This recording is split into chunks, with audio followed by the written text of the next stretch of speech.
Hello everyone. Today we have Ajit Singh with us.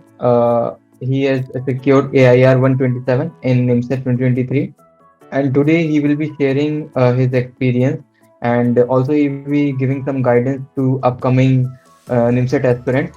So, hello Ajit. Let's start with a small introduction of yours. Hello everyone, my name is Ajit Singh. I am doing my graduation in BSc Maths from Babu Radheshyam Gupta College, Fatehpur, and I secured All India Rank 127 in NIMSET 2023. Okay, तो अजीत तुमने INPS कब join किया और तुम्हें इसके बारे में कैसे पता चला? मेरे एक सीनियर थे, उन्होंने सजेस्ट किया कि निमसेट के थ्रू तुम कंप्यूटर फील्ड में जा सकते हो और MCA कर सकते हो। फिर मैं क्वेरा की तरफ गया तो वहाँ से मुझे यहाँ के बारे में पता चला। ओके, सो तुमने कब ज्वाइन किया था? जुलाई में, 8 जुलाई 2020। हाँ, ओके ओके। सो अजीत, तुम्हारा एक्सपीरियंस कैसा रहा? पहले तो ये बता, तुमने ऑनलाइन क्लासेस ज्वाइन करी थी ऑफलाइन? मैं ऑफलाइन, लास्ट में थोड़ा ऑनलाइन किया था लेकिन पूरा मोस्टली ऑफलाइन था। ओके, सो तुम्हारा एक्सपीरियंस कैसा रहा? कोचिंग का एनवायरनमेंट कैसा था? और तुम्हारा एक्सपीरियंस कैसा रहा थ्रू आउट जो तुम्हारी प्रिपरेशन की जर्नी रही है उसमें? स्टार्टिंग में मैं शेड्यूल पर्सनली फॉलो नहीं कर पा रहा था क्योंकि मैं मेरा पढ़ाई से बैकग्राउंड नहीं था अच्छा। लेकिन जब मैंने यहाँ पे ज्वाइन किया फिर कंटिन्यू यहाँ की शेड्यूल कंटिन्यू स्टार्टिंग फॉलो करने में दिक्कत हो रही थी, लेकिन फिर जब मैंने फॉलो किया फिर अपने आप में प्रोग्रेस दिखा तो बहुत बढ़िया लग रहा था, फिर मैं कंटिन्यू करता गया। तो कितना डिफरेंस तुम्हें लगा? एक होता है ना कि घर पे पढ़ने में और एक होता है कोचिंग में पढ़ने में, तो एनवायरनमेंट का कितना डिफरेंस था? ये पर्सन टू पर्सन डिफरेंट करेगा, लेकिन पर्सनली मेरे लिए तो मैं ऑफलाइन बहुत अच्छा कर रहा था क्योंकि मैं ऑनलाइन में थोड़ा सा मेरा दिक्कत हो जाता है कि शेड्यूल टूट जाता है, फिर कंसिस्टेंट नहीं हो। यहाँ तो ऑफलाइन में होता है कि आपको आना ही आना है, आपको वर्क करके ही आना है, वर्क करना है, तो वो एक कंसिस्टेंसी मेंटेन रहती है ऑफलाइन में। ये एक चीज़ थी मेरे साथ। और टाइमिंग क्या रहती थी कोचिंग की? आपको सुबह आना रहता है, सबको 9 बजे आना रहता है, टेस्ट देना होता है, फिर आपको उसका एनालिसिस करना होता है, फिर अगली क्लास तक जाती है, फिर उसका असाइनमेंट करना होता है, फिर इसका लंच होता है, फिर और इसके बाद अगली क्लास, फिर उसका असाइनमेंट, और फिर लास्ट में अगली क्लास, और उसका असाइनमेंट, और इसके बाद आपका रिवीजन का टाइम बचता है और उसके लिए काफ़ी टाइम मिलता है। तो तुमने 1 ईयर का गैप लिया या फिर अपीयरिंग स्टूडेंट हो? पेयरिंग। तो अपीयरिंग स्टूडेंट हो तो कैसे तुम, ये जो तुमने भी बताया कि सुबह आना रहता है देन रात में छुट्टी मिलती है, तो कॉलेज के साथ साथ इस चीज़ को कैसे तुमने मेंटेन किया? एक्चुअली मेरे कॉलेज में ऐसा अटेंडेंस का कोई इतना खास इशू नहीं था, बस ये था कि आपको पेपर तो पढ़ के ही देना पड़ेगा। तो वो था कि लास्ट टाइम में थोड़ा सा दिक्कत होता है, लेकिन आप पढ़ोगे तो हो जाता है। ओके, सो थोड़ा सा मैनेज करना पड़ता है। तो हाँ। कॉलेज का करिकुलम और आपकी कॉलेज के टाइम में सब कोई लास्ट में ही पढ़ता है, तो वैसा है। ओके, सो तो जैसे कि तुमने बताया कि सुबह से आना होता है, रात तक ही बैठना होता है, तो क्लासेस का ड्यूरेशन क्या रहता है? अबाउट 1.5 से 2 घंटे का होता है। कभी कभी सर एक्सटेंड कर देते हैं अगर कोई अच्छा टॉपिक हुआ, बाकी आप क्लास तो 1.5 घंटे में खत्म हो जाती है। 3 क्लासेस होती हैं। हाँ।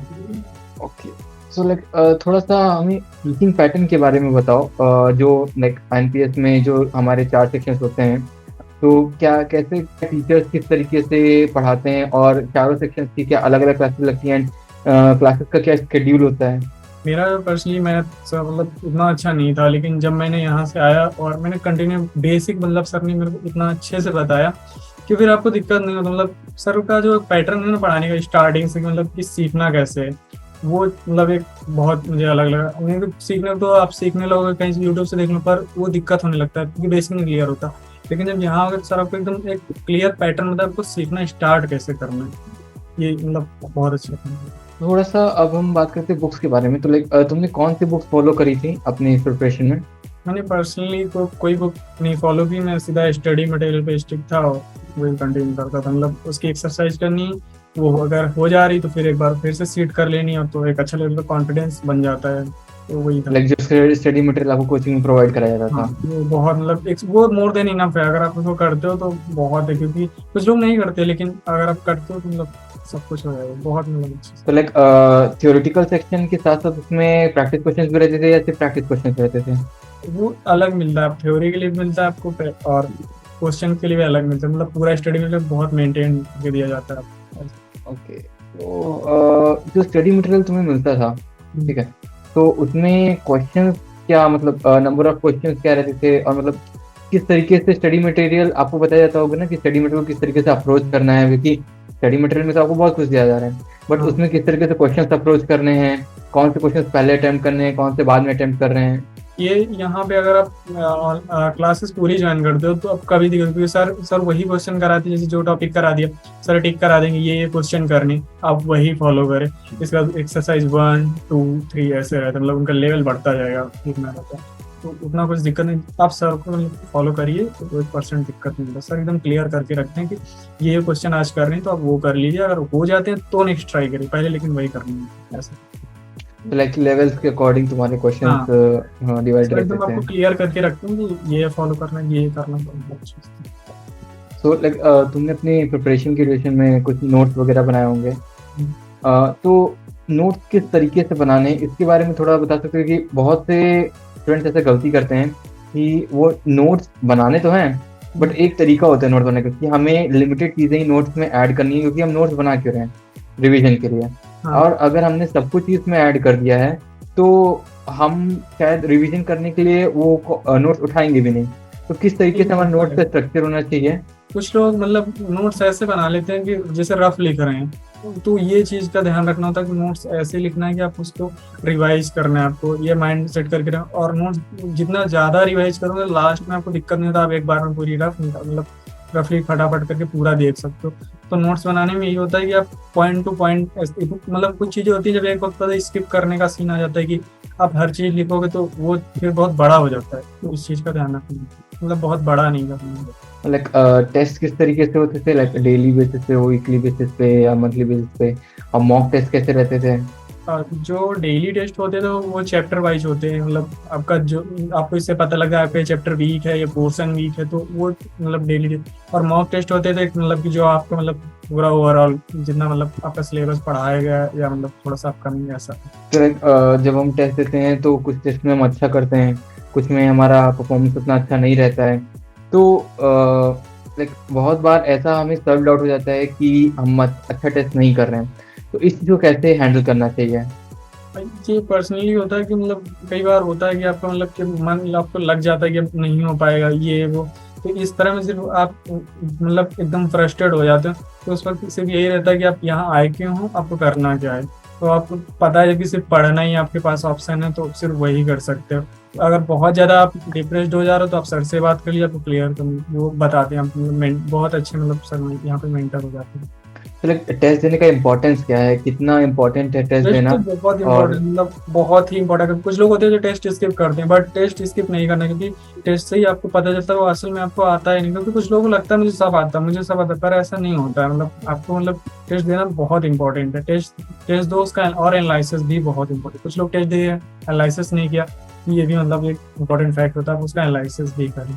तो लाइक कितना हेल्प हुआ जैसे तुमने अपने कोचिंग के एनवायरनमेंट में तुम पढ़े हो, तो एग्जाम हॉल में एक प्रेशर रहता है क्वेश्चन पेपर सॉल्व करने के लिए, तो कितना हेल्प किया कोचिंग के एनवायरनमेंट में पढ़ करके एग्जाम हॉल में बैठने का? मैं सच बताऊं तो अगर मैं डायरेक्ट वहाँ पेपर देने जाता, मुझे सब कुछ भी आता तो मेरा नहीं होता, क्योंकि वहाँ इतना प्रेशर स्टार्टिंग में मेरे को हुआ था।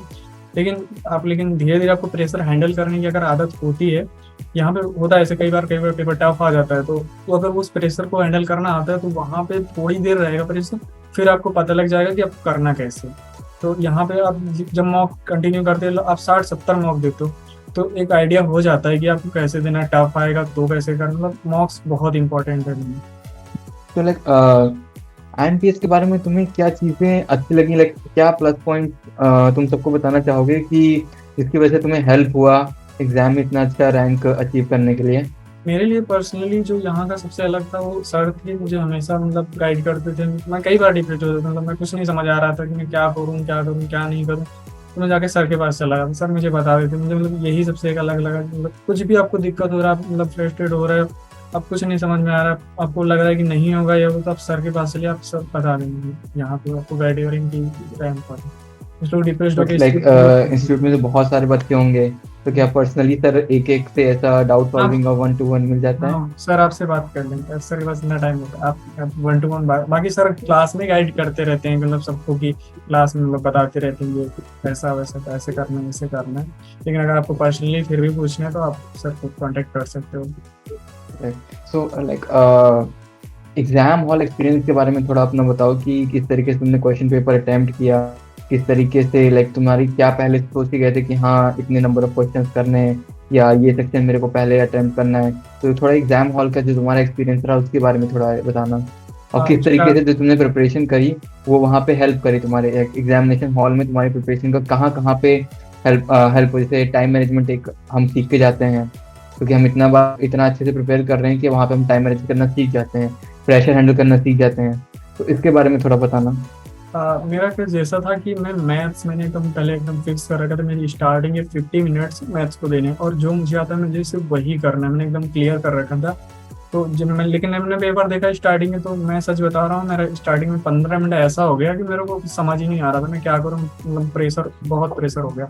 लेकिन फिर थोड़ी देर बाद समझ आया कि मुझे तो पेपर तो करना ही है, तो फिर आराम से अपनी स्ट्रेटजी पे उस पर चला गया और फिर मैंने मतलब कम क्वेश्चन किए पर सही किए थे तो और फिर मैंने इसके बाद क्वांट सेक्शन पुटअप किया।